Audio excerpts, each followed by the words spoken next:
Hey, welcome to Reading the Word with Luther for May 8th. I want to read to you today from the first chapter of James, verse 18 in the Revised Standard Version.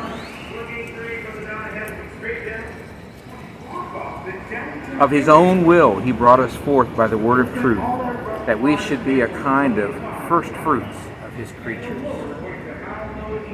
Luther writes about that verse 18, saying that the best thing Christ has sent us from on high is sonship. He brought us forth, made us his children or heirs. We are truly called children born of God. But how are we born? Through the word of truth, or the true word. By this statement, James makes a far-reaching thrust at all factions and sects. They also have a word and boast much of their doctrine, but theirs is not the word of truth, whereby men are made children of God. But we have a word whereby, as we are assured, God makes us his beloved children and justifies us, if we believe in that word. He justifies us not through works or laws. The Christian must derive his sonship from his birth. The disciples of Moses and all workmongers would effect it by commandments, extorting a work here and a work there, and effecting nothing. The children of God, John tells us, are they who believe on the name of Christ, who sincerely cling to the word. They are children who cleave to the message that through Christ God forgives their sins and receives them into his favor, who adhere to this promise in all temptations, afflictions, and trouble. The word here on earth is the jewel which secures sonship. Since God has so greatly blessed you as to make you his own begotten children, shall he not also give you every other good? Whence do we derive sonship? Not from our own will, not from your own powers or efforts. Were it so, I and other monks surely should have obtained it, independently of the word.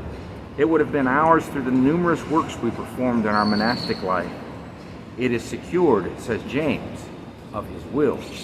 It never entered into the thought of man that we should in this way be made children of God.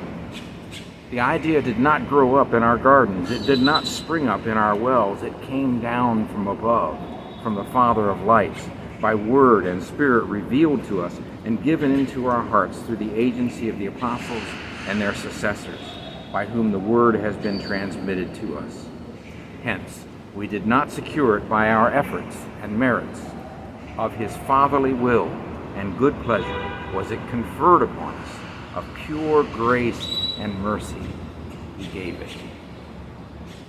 This is the promise of God, that through believing on that word and that Christ alone, the Father's grace alone, we have sonship in the kingdom. We are joint heirs with Christ simply because we believe on that promise. May you believe that today. Let us pray. Lord Jesus, on this last night in San Antonio, before we travel back tomorrow, I ask that you would bless all the hearers of this proclaimed word with the grace that they might believe, that they might have faith, despite themselves, and for the sake of Christ alone. In whose name I pray. Please join me again tomorrow for Reading the Word with me.